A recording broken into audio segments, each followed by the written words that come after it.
Freshly retweeted by Detroit Dave 7 on Twitter. This is the Full Coverage Football Show. Ladies and gentlemen, welcome in. My name is Jeremy, as you can see on your screen. That is my boy Drew. Drew, how you doing tonight, buddy? I'm good, man. It's we're about to be full send into football for 4 months, so buckle up. Yeah, it's gonna be great.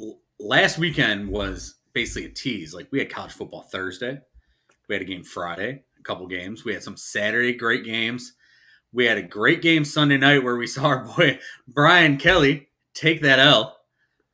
And then Monday night we had like a stinker of a blowout game for Clemson, but Clemson looked good. I mean, did you get a good football fix this weekend? I did. So I mean, as you know, I did 3 drafts. I mean, watched a lot of college football. Of course, the Buckeye game was a good one. But the thing is about the NFL coming in, like almost every game is going to be like competitive to where in college you don't know. And especially like this early in the season, it's really nice when teams schedule like big boys out of the gate in college football because it gives you kind of something like that first week to look forward to. But I definitely got a good football fix last weekend. Where were you at? Did you get any time to watch anything? I know you probably watched the Buckeyes. I saw the Buckeyes game, and it kind of went how we expected. Everyone's saying 17.5-point spread. We said stay away from it. That wasn't one of your Ward's Wagers picks, but we were both staying away from that game because we thought it would be a little closer. I thought the Buckeyes would pull away in the end, as did you, and that's kind of what happened. Yeah. But, I mean, that was a number 5 Notre Dame team that came in there ready to play some football. I mean, Marcus Freeman had that team amped up, and the young quarterback looked solid at first, and then the Buckeyes, they just said, you know what? The Buckeyes defense we're more after talented. The first quarter, from what we saw last year to the week 1, and I know Knowles is a new DC and whatnot, but that defense played well. To your point, what is probably a formidable Notre Dame team when things are all said and done. So that was the part I was surprised by. I wasn't too surprised with when Jigba went down. They weren't able to kind of move the ball like they wanted to. Yeah. But it's also right out of the gates in the season playing against a good defense. So the offense will get going. But I think overall you have to be extremely excited with what the defense brought. 100%. The Buckeyes looked way better. And speaking of looking good, how about what Georgia did to Oregon? I mean, that's a number 3 team at the time and a number 11 team in the country. And we thought Georgia would win. We're expecting Georgia. We said there's 3 good teams this year: Georgia, Ohio State, and Bama. But Georgia, 49-3. Did you see that? Bo Nix, bro. Bo Nix. That's all I wanted to hear. That's the whole reason for the question. Bo Nix could go to the moon and he'd still suck at football. Like, it doesn't matter. He's on the East Coast, the West Coast. Like, Bo Nix just isn't good. So, no, listen. The one thing that stood out, man, Georgia's got some tight ends, dude. They got like 3. They have like a guy that runs like what's his name, Richardson or something.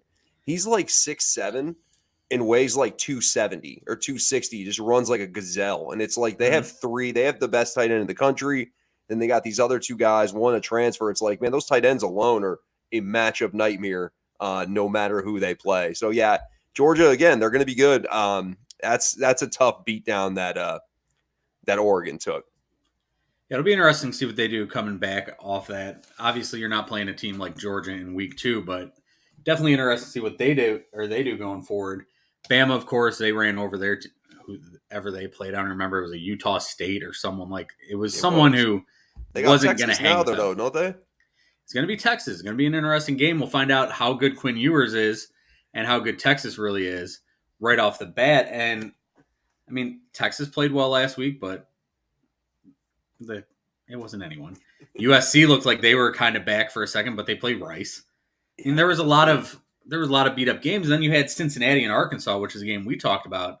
That was a hell of a football game. Cincinnati 0-1 now. They still look pretty good in that game. Arkansas pulled it out. But what was your game of the weekend? Was it Ohio State, Notre Dame, or was there another game that really stuck out to you? Well, the LSU game, if you want to talk about the game of the week, for them to lose the way they did was a highlight for me.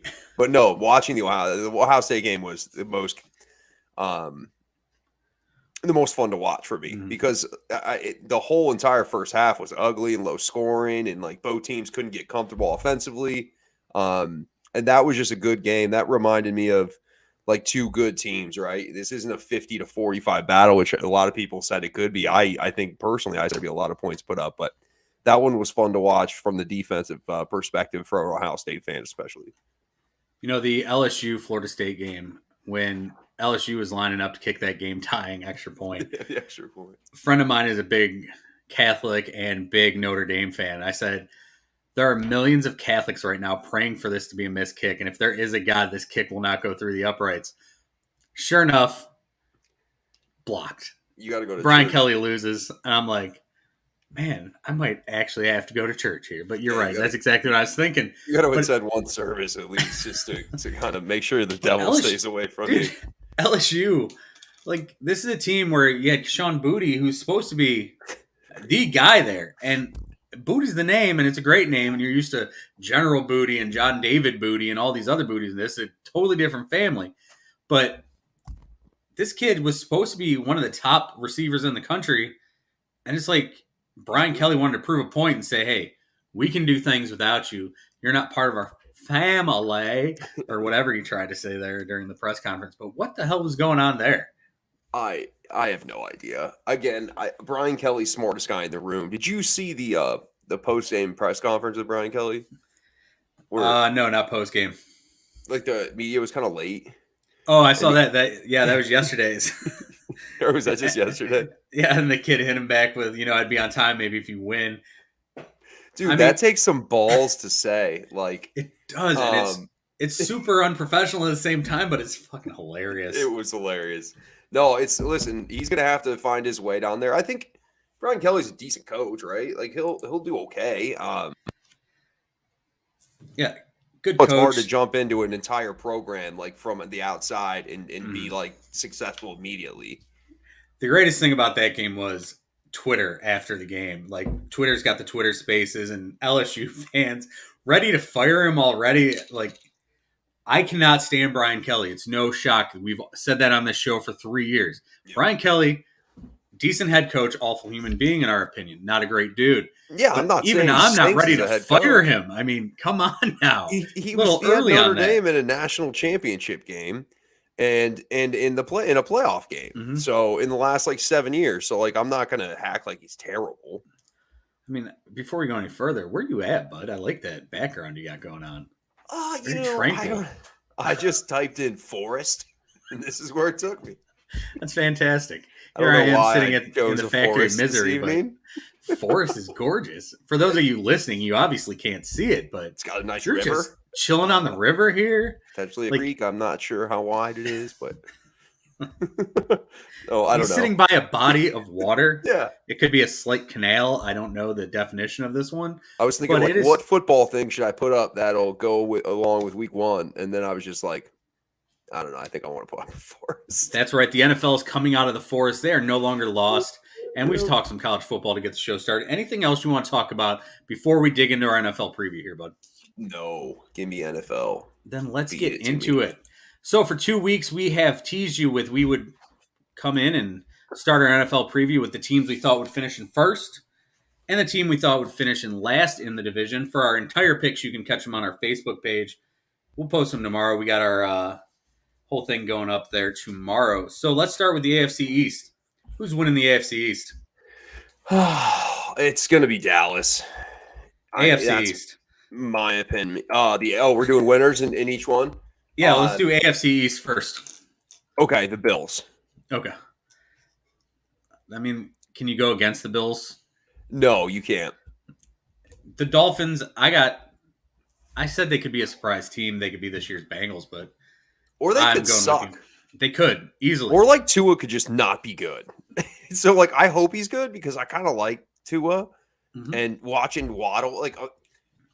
I just don't know. I can't remember a team with that much speed dialed up on both sides of the field between Waddle and Hill. That's insanity. What do you?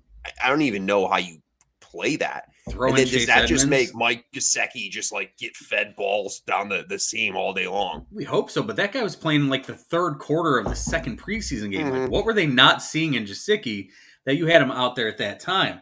Yeah, I don't know. But that's a fun team. I'm with you on the Bills. Who you got finishing the last in that division? I'm going to say the Jets, but I think the Patriots could finish in last. I actually have the Patriots as my last place team. Okay, because Matt Patricia is around there. Even if he's washing the toilets in the facility, your team's just doomed. But if he's running your offense, possibly. Yes. What are you doing to Mac Jones? I know Bill Belichick is the smartest coach in the league, probably. He's maybe the greatest head coach of all time, but the fuck you doing, Billy? What? Who does Mac Jones throw it to? You've got Devontae Parker. Is he ever going to be that guy we saw in Miami for 1 year? No, he's not. He's not. You signed Jonnu. You signed Hunter Henry. Are those guys going to do anything? They paid 2 tight ends ridiculous money, and then after drafting 2 tight ends in the third round. And then they both had just like a extremely below salary cap year. Like, so they did not live up to their money. I don't know what New England's doing. They have no wide receivers. Mac Jones is kind of set up for failure, in my opinion. And then you have Matt Patricia anywhere around that offense. Mac Jones, it will be lucky if he's in the CFL in 5 years. I mean, it looks bad. If that's the case. This is a team, though, that's going to be interesting because literally, the fuck you doing, Billy? That's going to be the next shirt I'm going to make is the fuck you doing, Billy? But Jacoby Myers, okay, he's a slot guy, but he doesn't get in the end zone. I'm with you on that. The Patriots could be that worst team. Now, the other reason I'm going to go with the Jets, the other reason that I'm considering not taking the Jets and taking the Patriots is what I meant is because they just said Zach Wilson could be out a month. Yeah. So if Zach Wilson's out 4 games, and Joe Flacco's playing, probably not going to win those games. And that kind of puts them behind the 8 ball. I mean, are they going 0-4 out of the gate with Flacco? They play the Ravens, the Browns. I mean, that's a tough schedule going in. Or I think they play the Bengals. I think they play almost all AFC North. Yeah, they're losing every one of those games. I could see it, but if you're going to have a backup, wouldn't you want a guy like Joe Flacco who can still maintain the game somewhat? No, I'd want Gardner Minshew. That's the best backup in the league. Gardner's our dude. Yeah, man. And, while we're talking this division, for all the hate on Brian Kelly we do because we don't like him as a dude, another reason I want the Dolphins to do well is Mike McDaniel. That's my guy. Like, I love Mike McDaniel. I love Mike McDaniel. Like, that's a guy I want to see succeed in this division. I want to see Mike McDaniel on Hard Knocks. Maybe next year we get that. That'd be fantastic. Maybe. And you still haven't watched last night's Hard Knocks? No, yet, right? So after the episode, I'm going to watch it. I'll report. Trust me, I'm sure I'll report back. All right. I know that Eminem was there based off of just going on anything. Yeah. Eminem was there, and it was something, to say the least. It's like Detroit always does this thing where, like, in Cleveland does it too. Like, the people that we like deem like our Detroit guys and like Cleveland guys, like, you kind of bring them around, and Cleveland does the same thing with Jim Brown and gives them like stuff to do, and so yeah. And you said Machine, what's his face, MGK, Machine, yeah, and so it's like, yeah, they always like bring these guys. I bet Bob Seger was probably around, potentially Kid Rock. Like, that's just kind of, we just always like send our the best we got, bring them in for good luck. Why not? I mean, these are your dudes, and Eminem's big in the clubhouse. Probably, I'm sure they're, at Allen Park, and dudes were happy to see him. But when you watch the episode, you're gonna be like, "This is." I'm not gonna say anything. Like I said earlier, I'm not spoiling anything for you. I'll let you watch that. For anyone else who's watched it, send it to me on Twitter. What did you think of Eminem on Hard Knocks last night? For those of you who watched it, let's move on to the AFC North here.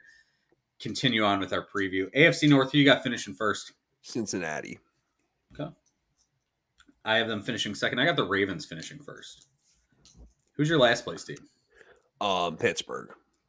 I also have Pittsburgh, but I think it's going to be very close between them and the Browns for the last place. Well, I mean, it's unfortunate that you have a terrible quarterback to play 11 games or 10 games. That's not essentially ideal for winning. No. And Jacoby, he can, for the Browns, if Brissett can just not turn the ball over, play within the offense, and they can give Nick Chubb the football more than 16 times a game, and use the assets you have in Chubb and Hunt, the problem is you can't push the ball downfield at all. And everything is so short, and it's so like, how loose is Chubb going to get when the guy can't throw it 4 yards? That will be a problem. That's like my concern. And I like Jacoby Brissett. Like, Jacoby Brissett's a fine backup. But damn, when your backup has to play 10 games, things change a little bit. We start being very more critiquing, or, very more on you as far as being the backup when you're in the spotlight like that. And Jacoby Brissett, it's going to be a long season. And I know they want to run the hell out of the ball, but it's like, man, when you have no threat of like throwing it downfield like that, it's real hard to get, big chunks in the running game. And for Browns fans who watch the preseason, they're like, why do you keep throwing the ball to Anthony Schwartz? Why are you throwing it to this guy who keeps dropping it? Because Anthony Schwartz has world-class speed. And all you need to know is that he can catch the ball and run straight, because he is going to open things up for you, is your hope. Well, but he can the run guy straight. couldn't catch the ball. I don't know if he can catch the ball. That's the problem. He never showed he could do it, and they kept feeding him. Like, eventually he's going to catch a football, right? Yeah. What Anthony Schwartz needs to do is my get that. Dad's like, man, this guy stinks. I don't know who this guy is. This guy's so terrible. Fast. He's like, is that a white dude that can't catch? Like, how is this guy even in the league? And I'm like, no, that's not the case. But yeah, for the Browns, you're exactly right. That's what they're going to need to do. Jacoby Brissett's not going to lose you games necessarily, but he ain't going to win you any either. And they need to figure out how to do that. And you need to be treading water, going into game 12. You need to be 5-6, 6-5 to have any hope that you're going to make the defense has to be so good. The defense has to really be elite. And it has to be a top 7 defense for that 10-game span. It has to be. And they have to be opportunistic, because they're going to have to get the ball on the other side of the field to kick 3. So you're going to want a Greg Williams style defense on this team, where you're just destroying people, blitzing constantly. But that's not what they're going to do. That's not what Joe Woods does. Problem for that defense is, who's going to step up in the middle of it? Those defensive tackles, weak, not great. If no one steps up in the middle, they're going to get gashed up the gut, and it's going to open everything up, and you're going to be the worst team in the division. Now, the Steelers said this week they're starting Mitch Trubisky. No surprise there, I don't think. Let's ride. Let's ride. For those of you who saw the TikTok of Mitchie on Twitter or on TikTok or any of that where it was posted, of him saying, let's ride. Very gentle, let's ride. We do. Mitchie's great dude, great family. We've been over that a million times. When does Kenny Pickett start? Week 6. Okay, that sucks, because that's what I wrote down too.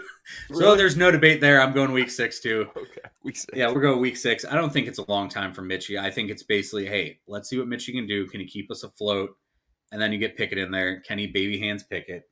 He goes in there, and bam. While we're talking this division, does Lamar sign a contract before Friday? Yes. Well, does he get $200 million or more in guaranteed money? Yes. And that scares me if I'm a GM. There's a lot of people who say Lamar's going to be the MVP this year. You've never been huge on Lamar. You gave him credit when he had his big season. I like Lamar. I think he's a good player, but it's like, man, for a player with that style, for me to pay that much guaranteed money, I worry, especially him being injured going into the playoffs last year. Like, that's a concern for me. That's all. I mean, Lamar is what this NFL is trending to, right? It's just being more in space and getting that's just the way it is. So, like, his game works, Kyler's game works, but I mean, him to an extent is just like waiting to be injured. Over the next 5 years, who would you rather have, Lamar Jackson or Kyler Murray? Lamar Jackson. I'm with you on that. Kyler Murray, all accounts, sounds like a douche. They're kind of like they have to like baby this guy, like they're like his parents. That's because he's the size of a baby. He's just a wee little baby. It's true. Like I'm not counting on this little guy. Yeah, and by the way, he turtles every time we get to the November when it's time to turn up and make the playoffs. They just lose every week. So yeah, give me Lamar. I just both of them getting paid, but it's just risky to me, and I guess risk you have to take. But I'm glad it's not my money. This is one of the best divisions in the NFL, maybe the second best after the AFC West. How many wins does it take to win this division? The North? Yep. Sorry, because we were just talking about a different team. Yep. 11. I think 11 wins. These teams are going to beat up on each other, I think, a lot. And that's why a team like the Browns, where you don't have a great quarterback necessarily, and a team like Steelers, where you're hoping that Mitchie can resurrect his career, they're going to struggle. And these teams are going to beat the hell out of each other. And yeah, it's Ravens and Bengals for the title, in my opinion. In your opinion, you've got the Bengals, I've got the Ravens. Let's move on, though. Let's move on to the AFC South with the Colts, Titans, Jags, and Texans. Who's winning this one? I want to take the Colts. As am I. I kind of like I think Matt Ryan's a slight upgrade from Carson Wentz. I think they got a good thing going with Jonathan Taylor. I think they also had a good draft, and that's a solid defense. And so I think, again, I think Ryan Tannehill is a little bit overrated, in my opinion. Like, I just don't think he's that good. And we've talked about this. If they don't have the ability to run the ball and get big yardage on first and second down, he becomes irrelevant when they can't work play action. So the division it's kind of up for grabs. And I think Indianapolis has the best roster. And I think Matt Ryan's a good upgrade quarterback. Yeah, this is Indy's division to lose for sure. And when it comes to the Titans, that's a tough team. They played a lot of guys last year, dealt with a lot of injuries. But if they're not running the football, as you said, what are they really? And that's why they brought in a guy like Malik Willis. And I think there's a chance the Jags could actually be the second place team in this division. But I still have the Titans finishing in second. The Texans are the clear worst team in this division. You got the Texans finishing last as well. Yep. I do expect Jacksonville to have a better year than people expect. And I think Trevor takes a step forward. And I think Doug Peterson's obviously clearly a better head coach than whatever the hell they got out of Urban Meyer last year. I mean, Trevor Lawrence walked into a shitstorm. Mm-hmm. Like, for Urban Meyer to be your coach, that's not good. Not at all. Now, as far as, let's see who we got here. The Texans, Davis Mills is going to be their starting quarterback. That's not a great roster. He's fine. What do you expect out of Davis? I think he moves the ball. I listen, he's shown that he's been pretty solid. I think that he'll have a decent year.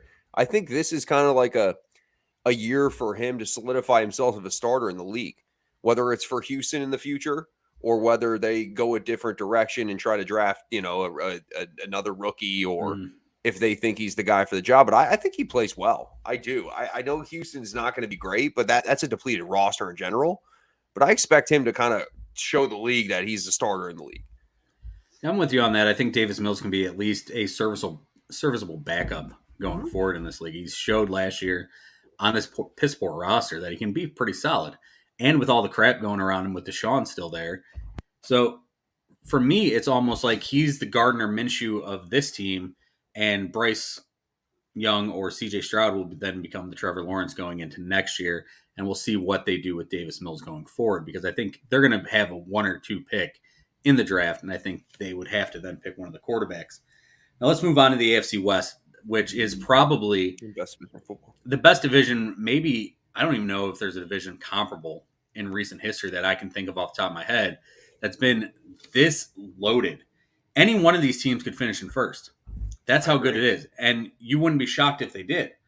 Now, who do you have finishing first in this division? The Chargers. As do I. Which everyone else is going to think we're crazy, because everyone else is like, oh, it's the Chiefs division to lose. But for me, the Chargers, bringing in Khalil Mack to add to Joey Bosa, the two guys who have more quarterback pressures than anyone not named Aaron Donald in the NFL, and you put those guys on across from each other, you're going to make opposing offenses chip with their wide receivers, with their tight ends, with their running backs constantly. Wearing dudes. And you're going to have offenses constantly thinking about, how are we going to chip on both sides? What are we going to do? We're going to have to show them different looks constantly, where you are now making the offense change their game plan to suit you almost, really. And then you got Derwin James in the back. They signed J.C. Jackson, who won't play this week. But this is a loaded team dealing with a great quarterback on a rookie contract. And Justin Herbert, for me, it's time is now exactly what to do. So who, if not the Chargers, who finishes first? Since we both went Chargers. This might surprise you. I'll say the Raiders. Okay. I like that. I had the Chiefs if that happened. Who's the cellar dweller in this division? I think it's Denver. Same. And trust me, I think that they're gonna be fun and exciting. I think the offense will be able to move the football. I just don't think that offensive line is good enough to be that elite of a team. And so again, Denver could easily win the division too. I might look like a jackass, but that's why this is a great division. But you want to talk about a division that's going to beat the shit out of each other? That's probably this division. Yep. I could see every team split into two. Yeah. You know what I mean? This could be a 9-8 wins you the division, and yet you're the best maybe team the best team going into. Yeah, exactly. right now, if I look at my thing, I have the Chargers as the number 1 seed in the AFC. As do If I I. was to pick, because this is the Herbert hype. I mean, we've been on Justin Herbert since the life of the show. We've been. Yeah. I mean, yeah, Justin Herbert's our guy now. We were so Hopefully, wrong I'm about like, him. I feel like what we're doing right now is like penance, and we're making up for like so things much. said. We're basically saying that they're the So greatest bad. team that's ever played. But you look at that team. I mean, you got Austin Eckler. They drafted Isaiah Spiller, who's not even. No one's talking about him yet, but that's a guy who can be a three down back in the league. They signed Sony Michel.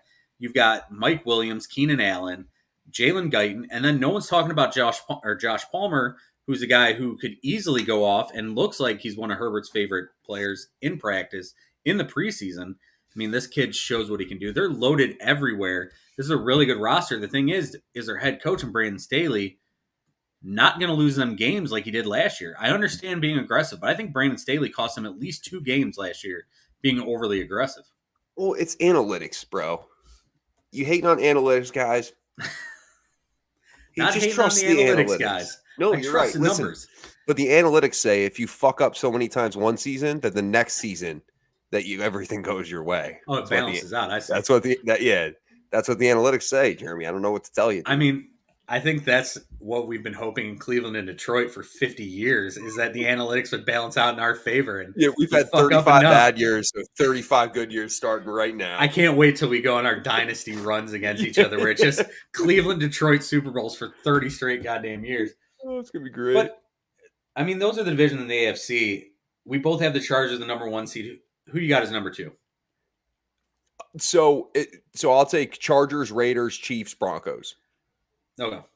As far as playoff seeds, who do you think is the number 2 seed if you got the Chargers as your number 1 seed in the AFC? Oh, in the entire playoffs. Yeah, let's go that way. Buffalo. Same. And then I got Colts at 3rd, Ravens 4 is the way mine would go.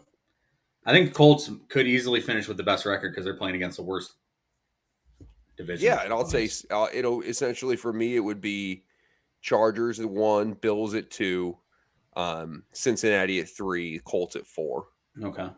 And then I got as my wild card teams, I'm going to go Bengals, Chiefs, and Dolphins. So yeah. I got the Raiders and Broncos missing out in the playoffs, Browns and Steelers, and Jets and Patriots basically missing out in the playoffs. But, yeah, so I'll take so for me it would be the Raiders and the Ravens.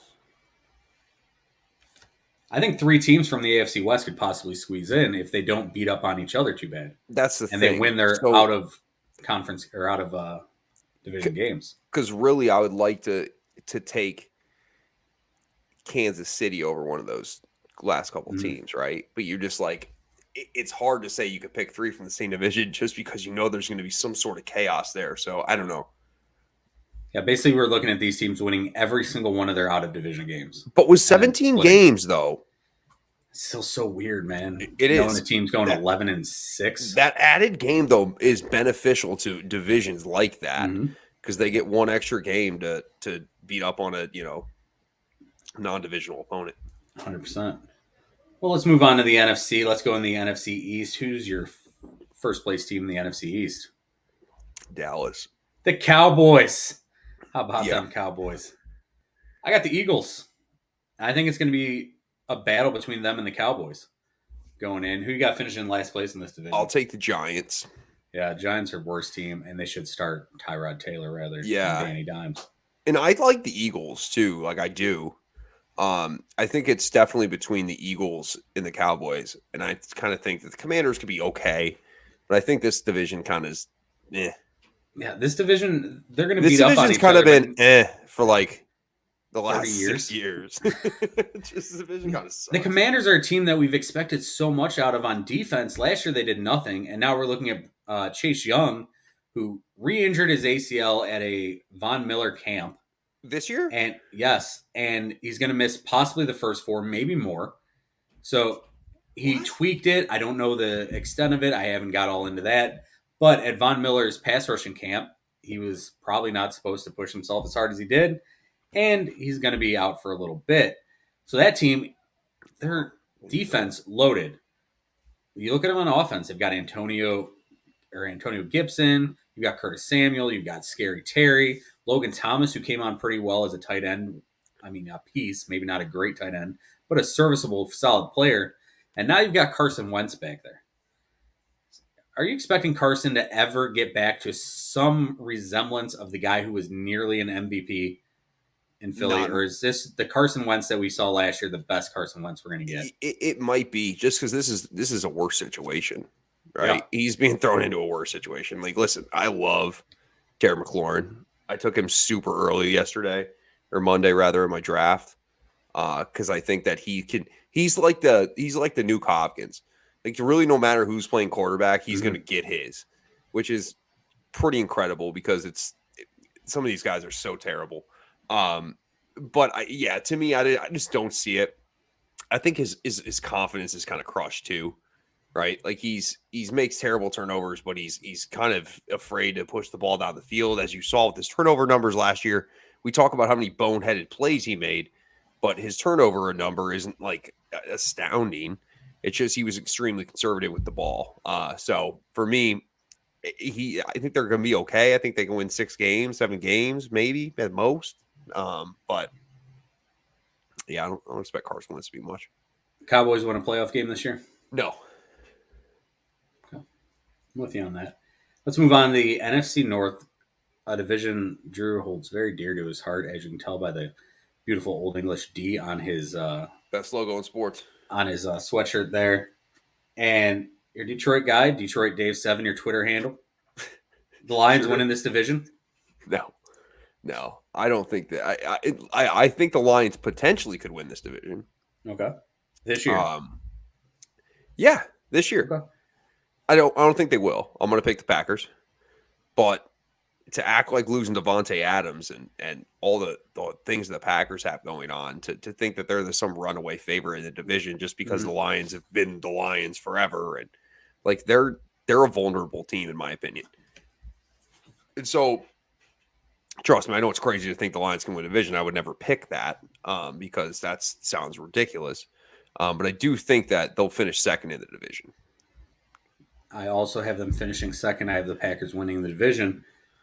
Kind of taking some spice out of the show here by agreeing so much. We'll have our big one here where we disagree, and usually it ends up in the NFC West is where we have a pretty good disagreement. Last year it was the Cardinals, who I was way wrong about, and then they collapsed down the stretch. I was so smart for like 12 weeks, dude. Yeah, phenomenal for 12 weeks, and then they're like come back to earth, but they were still a better team than I ever gave them credit for. But yeah, this division, I think it's really up in the air outside of the Packers. I think the Packers win it. Maybe they're not the 13-3 or 14-3 Packers that we've seen the past couple of years because, yeah, losing Devontae is a big deal. You're getting Robert Tonyan back, who showed he could catch touchdowns, but this dude hasn't been that guy for 2 years. Yeah. Basically, you're going to run A.J. Dillon and Aaron Jones together and hope that they can take some of that pressure off of Aaron Rodgers, who he's not getting any younger. You're losing weapons. You're basically going out there with Sammy Watkins, who has never been a guy that we've expected him to be coming out and, I thought he was going to be fourth pick. Yeah. Randall Cobb, who obviously it's 100 million years. Like Randall Cobb, he's not 100 million, but like Randall Cobb is aged. Randall Cobb can run a 4-yard like quick curl and hit it for like a first down, but like I don't know how serviceable that situation is. Like, what are we doing? Is this guy your number 2 going in? And then you got the rookies, Christian Watson, Romeo Dubes, and then it comes down to Allen Lazard is probably your top receiver right now. The number I don't think it's a question. And Lazard is a guy who's 6'5", big body. He's been there for a while, but what are you getting out of Allen Lazard as your number 1? Because when there's no Devontae Adams or Marquez Valdes-Scantling across from him, you're getting the defense is number 1 now too. Can he put up decent numbers at least? Is he going to be a guy who goes over 1,000 yards, maybe gets 10 scores? Or is he going to struggle? It's also tough to rely on like the rookies. Mm-hmm. It's hard. Like that's a lot of pressure being put on the receivers. And again, what the fuck is Green Bay do? Why will they never give Aaron Rodgers anything? Like, I know Devontae Adams left. Go get somebody. Yeah. I feel like they've never gone out and got him weapons everywhere. And it's the reason they haven't won another Super Bowl. It's like Amari Cooper was available for a 5th-round pick. Yeah, it's ridiculous. Amari Cooper is a stud.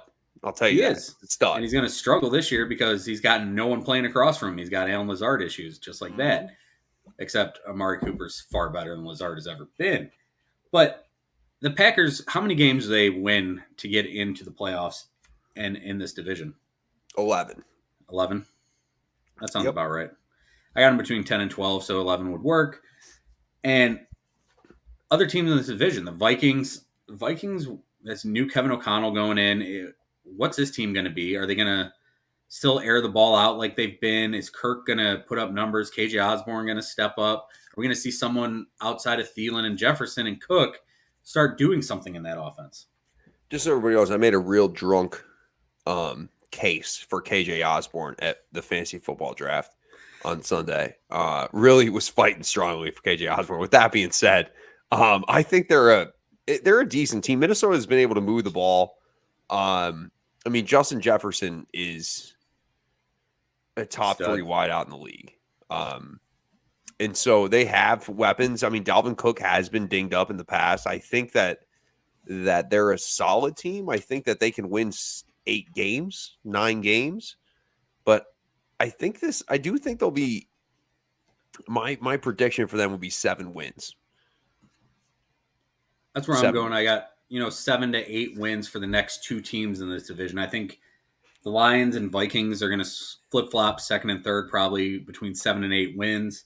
And then the Bears are clearly the inferior team in this division. That roster's so bad that they picked up 7 guys off waivers, just off the scrap heap. It's never great when you're literally down to the 53 and you're just scrambling to go guys. And when a team like the Raiders drops a first-round pick and their left tackle's not good, and they're like, we're dropping our first-round pick, and you're like, yeah, we'll grab him. We want him.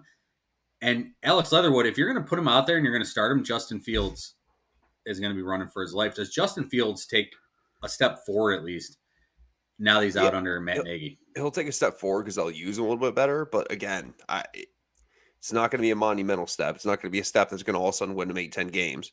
I think they can win 5 or 6 games. I think 5 or 6 is high for them. I got them 3 or 4.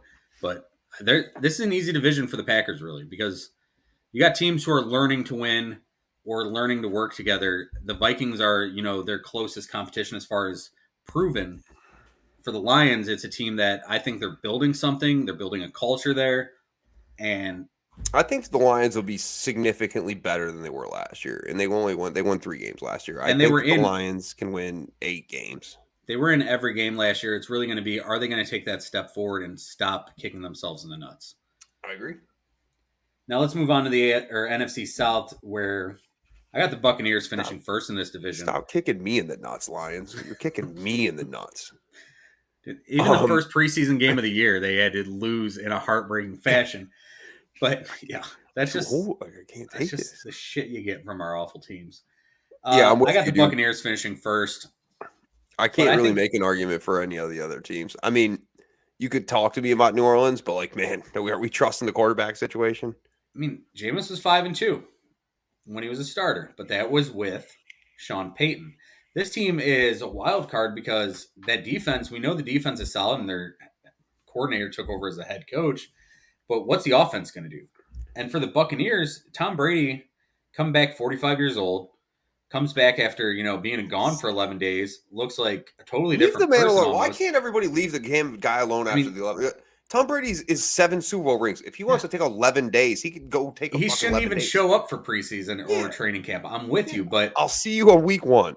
Are we expecting Tom Brady to be the Tom Brady we saw last year, or does he finally take a step backwards?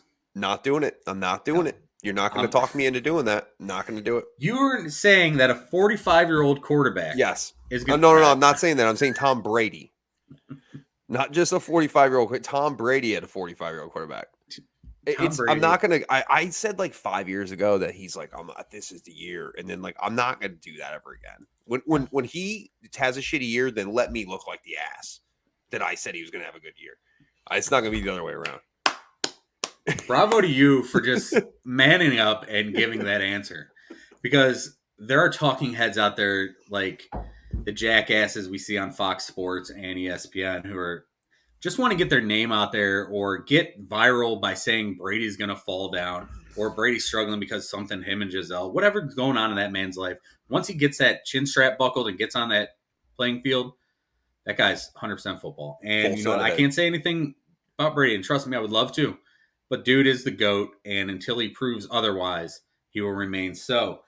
Now, the team in this division, I know we were just talking first and last. I think we both can agree the Falcons are the worst team in this division. I could give you my second in division. Who you got? Carolina.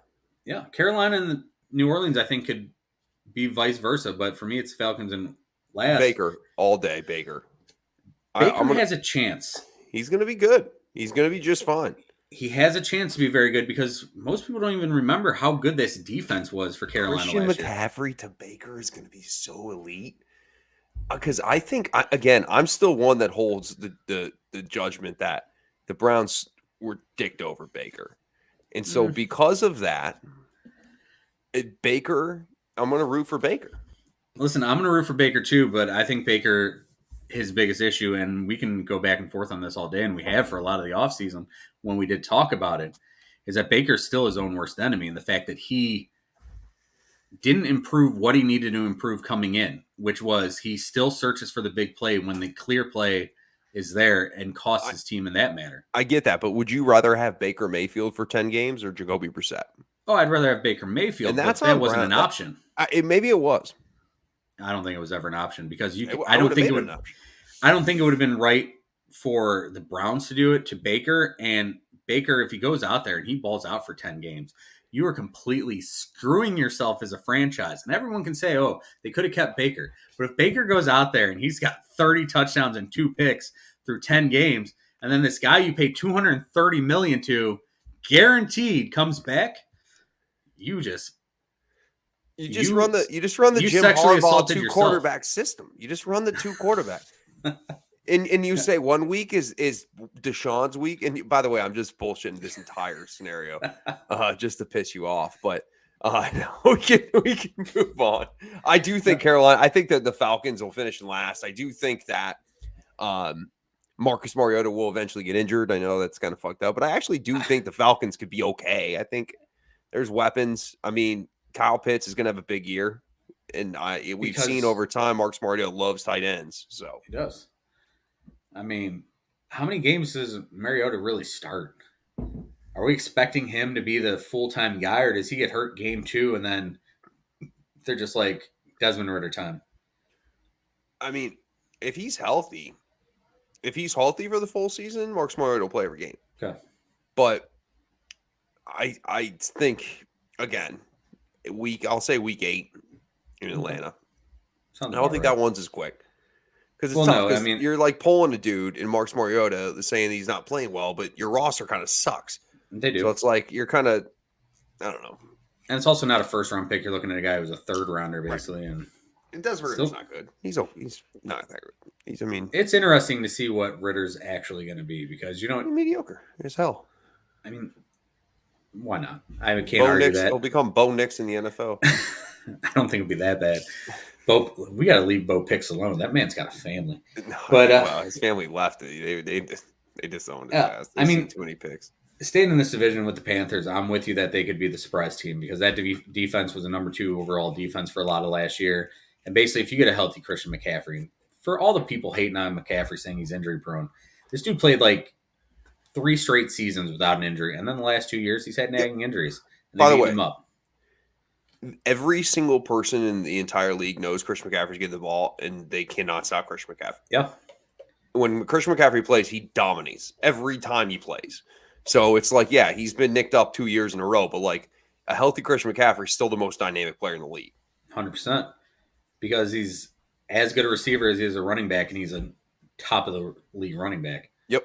He's just an absolute sick player, and that's why all the people passing up on him on fantasy because, he might get hurt. Not me. We believe that. We believe in Christian McCaffrey. Why not? Dude's a stud. Let's move into the NFC West, where good division. Kind of interesting division. I think it's a Rams division to lose. Who you got leading it? Rams. Who you got finishing last? Seattle. It's basically Seattle is the only guarantee in this division. They chose to roll with Geno. How bad is Drew Lock?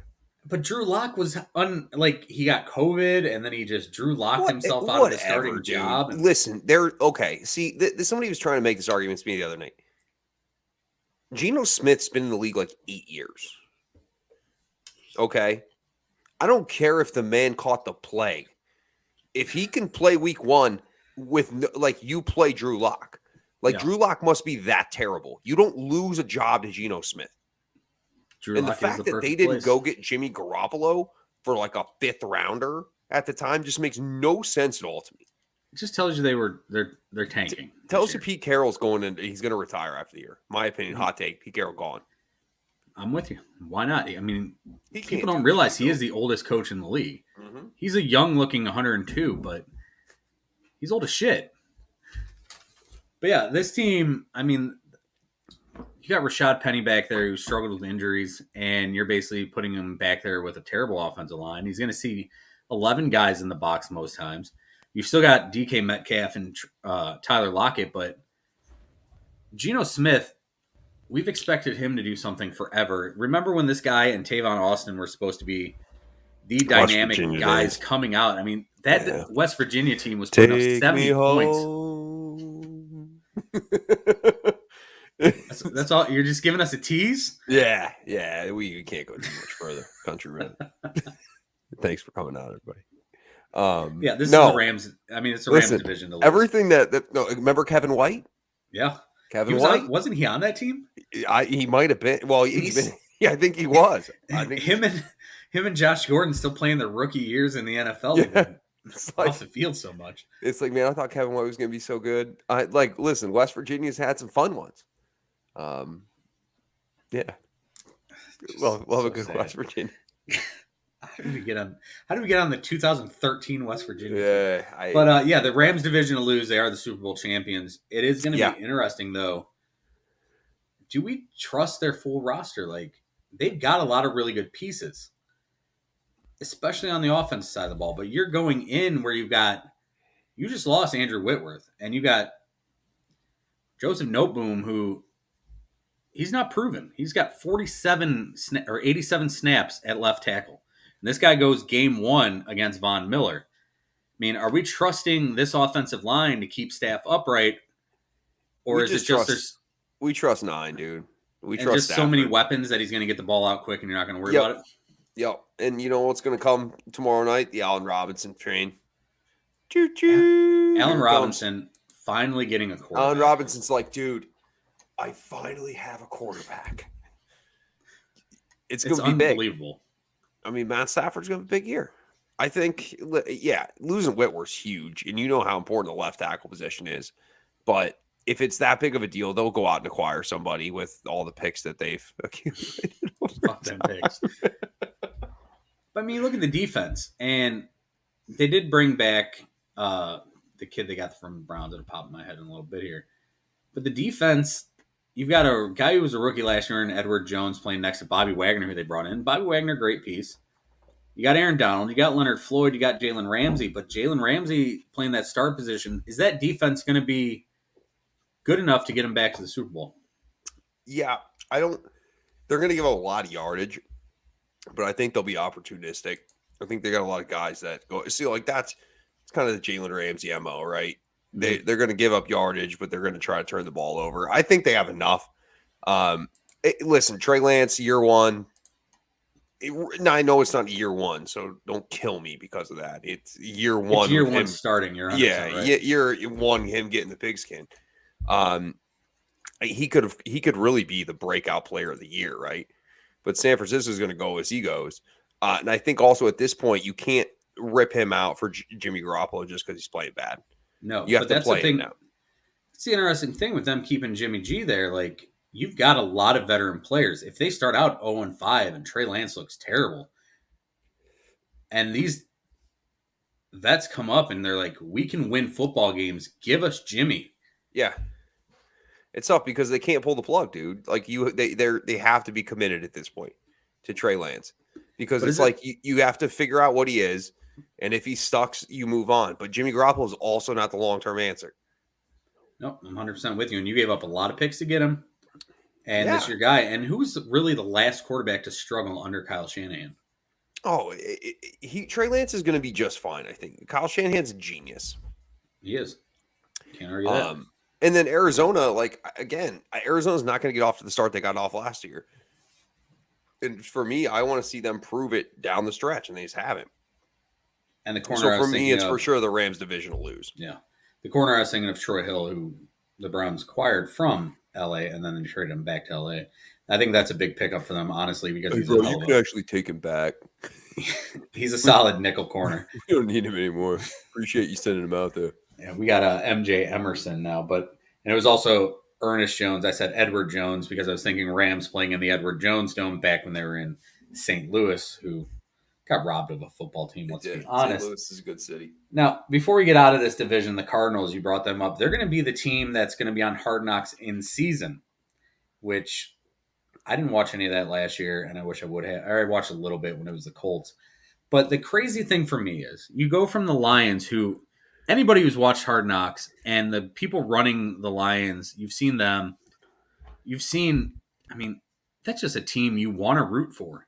Guys you want to root for. Dan Campbell is a guy that you can't feel anything except for like you want to play for that guy or be a part of it. He's just mans up the way he does everything. You love the way that team's run. And now you're going to look at the Arizona Cardinals led by Cliff Kingsbury. Dysfunction. Comes off as a pompous douche for the most part. And I'm just not going to feel the same with Hard Knocks. No. I told you, I think Hard Knocks was before the season. I said, I think Hard Knocks is going to make people kind of root for the Lions because Dan Campbell is like just a dude, like, right? He doesn't try to sugarcoat it. He's not like trying to be somebody he's not. And that's the Lions are fun. It'll be fun. But he's just straight up. And you can see that he cares. Yep. And your GM can't pop. I lost his name again. Brad Holmes. Same thing. Just two dudes who are trying to build something. They seem like straight up good dudes who obviously they care about their football team, but they also care about the players as people. They're like two bros that are playing like a real life simulation of Madden. It is. And like, let's go. You know, that is exactly why I'm rooting for him. Yes. Obviously, you know, like you're my boy and you're a Lions fan, so I'm going to want the best for them. So you're in a better mood because obviously we know our teams suck. I feel like we both have to root for each other's teams because like I have no animosity towards the Browns. It's you're one person I can relate to because you haven't seen anything but misery. But you got your first playoff win. It's time for me to get mine. Yeah.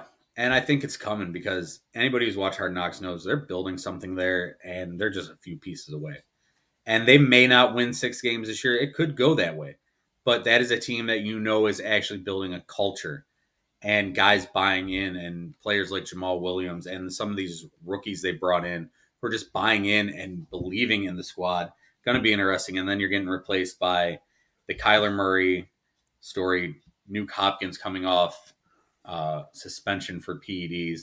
And Nuke Hopkins, as we bring him up, you know, with the Cardinals, that's the thing. Like, he struggled last year, had knee injury, didn't really get a 100-yard game. Does Nuke come back as a guy who is going to tear up the league again, or are we on the twilight of Nuke Hopkins' career? I think he still has that dog in him.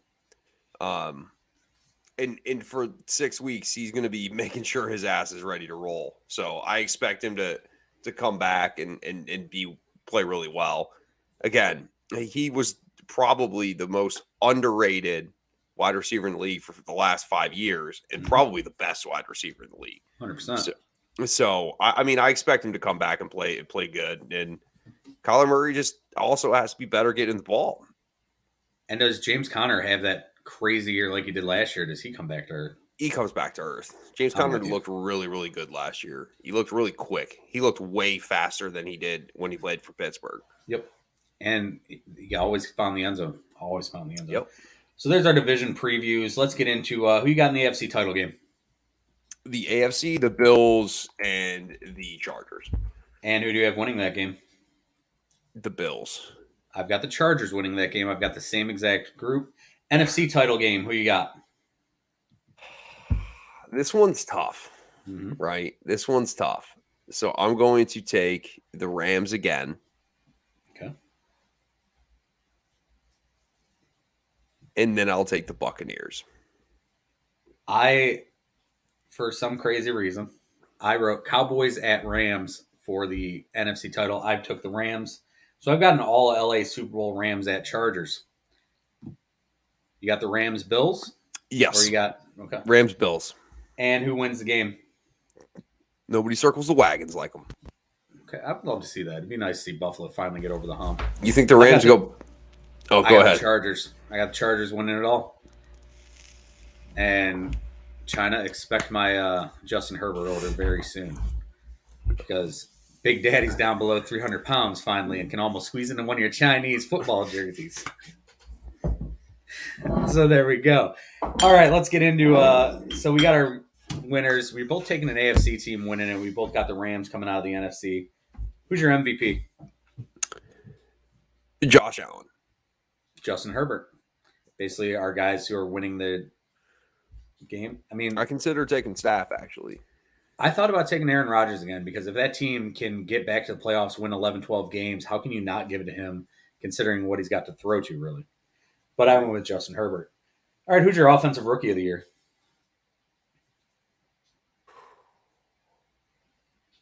This one's tough. I will say Chris Olave. I also have Chris Olave written down. Do you really? Yeah. Okay. Because I mean, I've got the Saints as maybe a 5 seed in the NFC, and I don't believe in Michael Thomas anymore. I think we've seen the best of Michael Thomas. Well, I have to, right. I have to see something, right? But I think Chris Olave is that dude, and I think he can be. And a lot of people getting Kenny Pickett, and I see it. I mean, if he starts, but I don't think he's playing till, I mean, we said what, week 6? Both of us kind of agreed on. Even week 8 as well. So, I mean, if he's playing, early to mid-season after the first month, is he going to be good enough to get that? He possibly could, because of the position he plays. But I also don't think Kenny Pickett is that dude. And we've been wrong. Well, it's weird this year with no great quarterbacks, right? Mm-hmm. It's kind of a weird year as far as offensive rookie. Yeah, I think it's really going to come down to basically, maybe a Sky Moore can have a huge season. Everyone talks about George Pickens being a stud, but George Pickens, let's think who's throwing him the football. Yeah, exactly.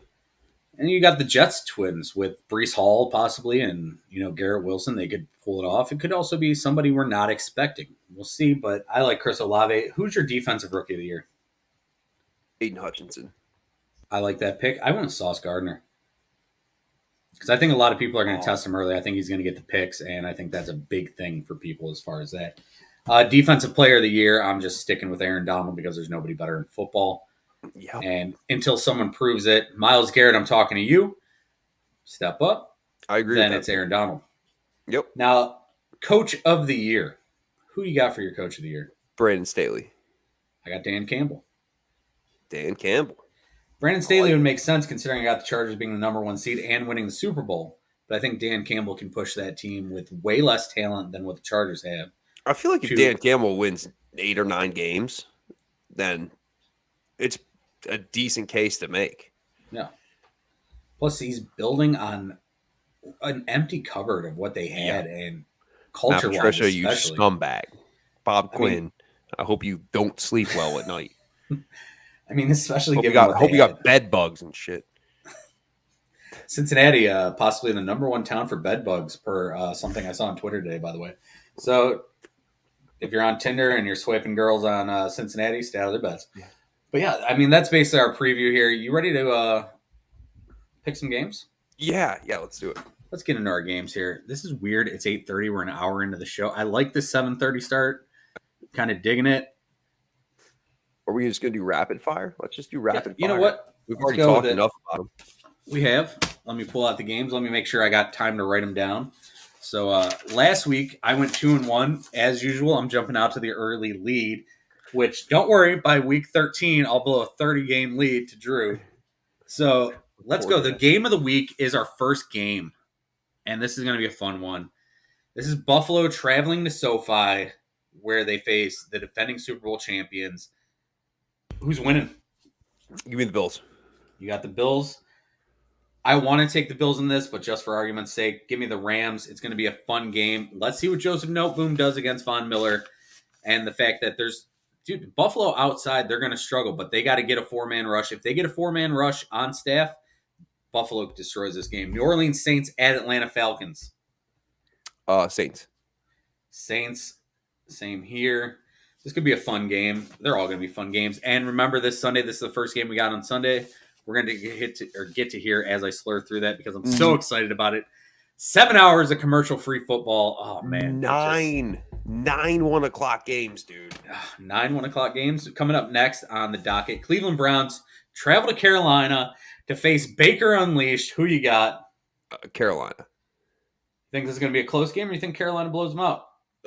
10 to 13 point game. Wow. I think there's going to be 10 to 13 points scored in this one. I think it's going to be a tight one. And I'm going to take the Browns on a Cade York field goal and the fact that Carolina's really got no kicker.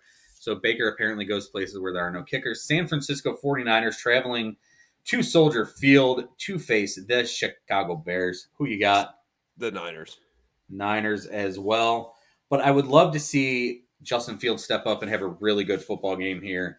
And we'll see if that actually happens. Pittsburgh traveling to Cincinnati to face the AFC champion Cincinnati Bengals. Weird to say. Who you got? Cincinnati.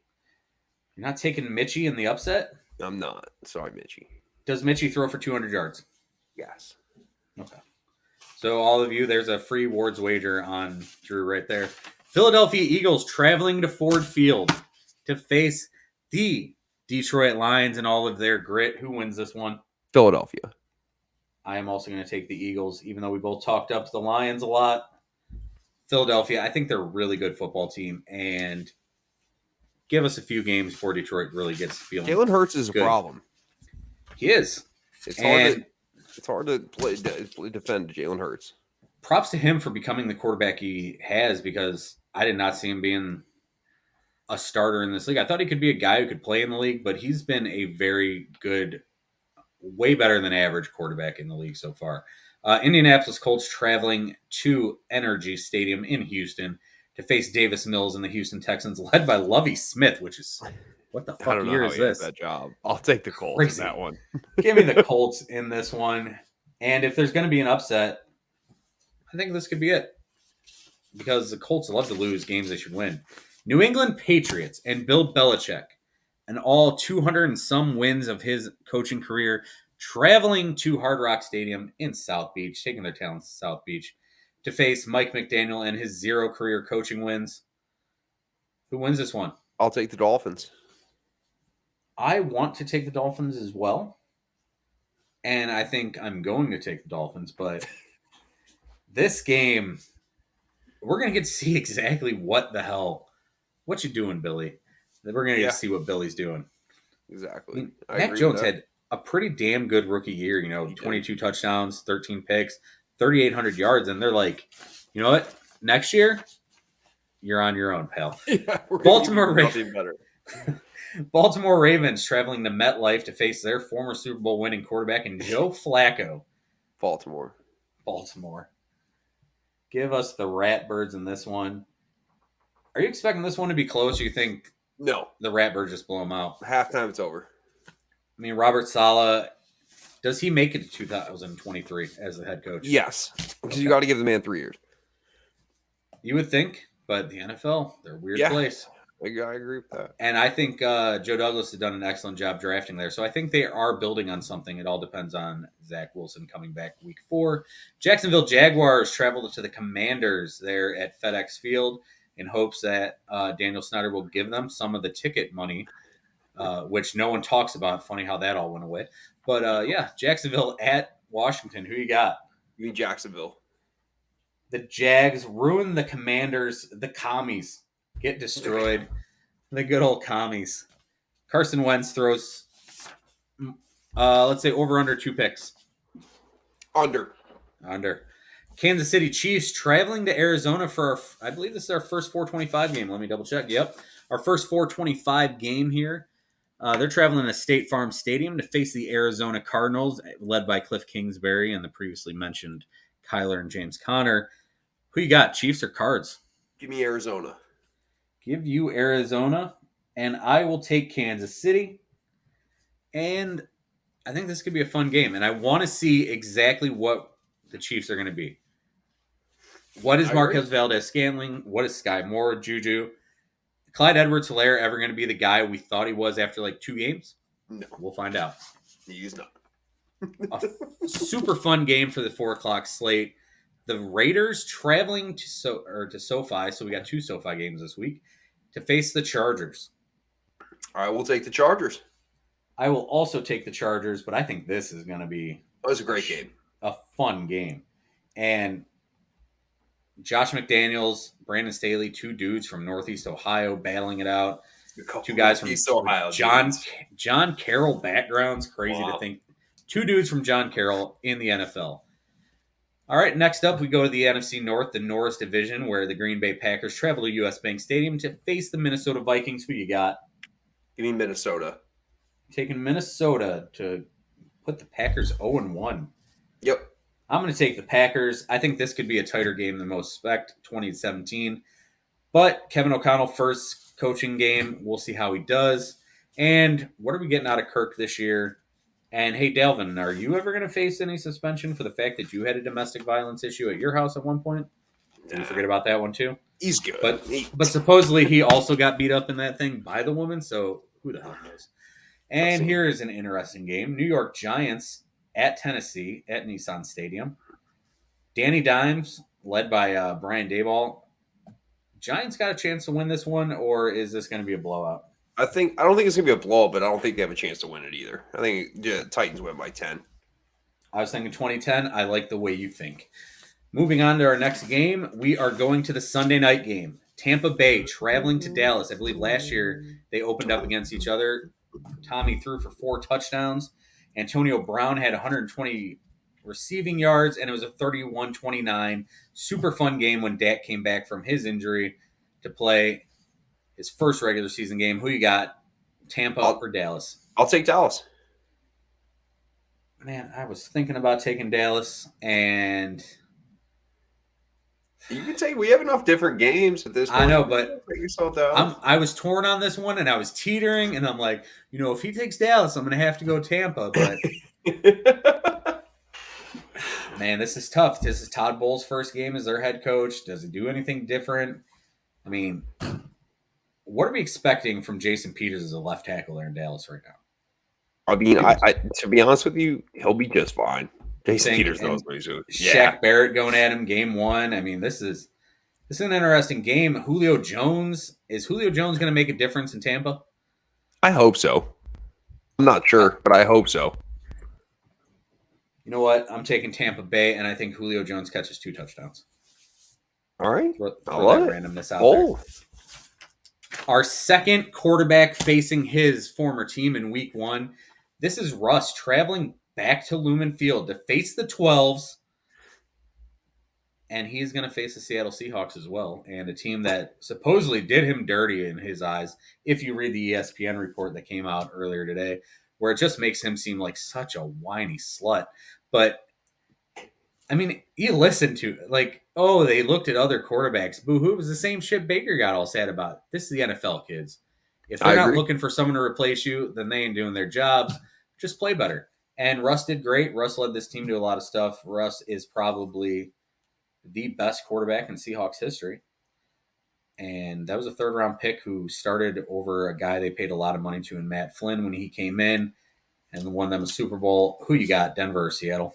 Yeah, Denver. How crazy would it be for Geno Smith to out-duel? It would be crazy, but it would never happen. Russ, on Monday Night Football, I mean, they got Clete Blakeman there as the referee. This could get real crazy. Oh, yeah. I mean, that's the final game of the weekend. So we picked every game for the weekend. You want to do any college games? How about we do Texas and Bama? Bama. That was pretty simple, but we'll throw it on there anyway. I think that's the game of the weekend for college football. I agree. Now, of course, it is time for Drew to hit us with awards wagers. Let's see how you did last week. Last week, let's see. Got it scrolling there down at the bottom now. Awards wagers, you were 43-23-2 last season, 115-66-4 over the past 3 seasons. 1-1 last year, I believe Houston won for you, and Utah let you down there in the swamp. That But was a good game. it was a good game and interesting finish to that game. Let's put you in solo mode. And what do you got for us in awards wagers? All right, perfect. So NFL, we love NFL. We'll take Panthers -1.5. We talked about Baker earlier. We love that game. I'm also going to take the Bengals -6.5. That hook minus the half there to get into a field goal. I'll take. This one's kind of tough. I'll go with this one. I'll go Cowboys -2.5 at home against Tampa on Sunday Night Football. And then I will take Denver -6.5 on Monday Night Football. So Denver -6.5, Cowboys -2.5, Panthers -1.5, and the Bengals -6.5. Okay. Those so there were Drew's picks for awards wagers. 1-1 last week. We're looking for a 3-1 this week. 3-1 would be nice. We'll take that. We're looking for 3-1 just because I don't want the Panthers to send the Browns to yet another opening week loss. 18 years in a row will be. Dude, 2004 was the last time the Browns won a season opener. I believe it was. And Jeff Garcia led them to that victory. I believe Quincy Morgan had a touchdown in that game. And game. I was skinny enough I could still see my dick. That's how long ago it was. Jesus. And on that note, brother, you got anything else you want to talk about tonight? I'll do it, man. I'm excited for to get back next week. It's gonna be a fun weekend. 7 hours of commercial-free football. I'm looking forward to. We'll see you soon, Scott Hanson. Dude, Scott Hanson, just fucking legend. Scott, you know what? Scott Hanson, we gotta have Scott Hanson on the show one time. That'd be awesome. I'd love to have that. All right, Scott Hanson's on the list. Throw him on the list. We got Mike Leach on the list. There's some good interviews we need to get on.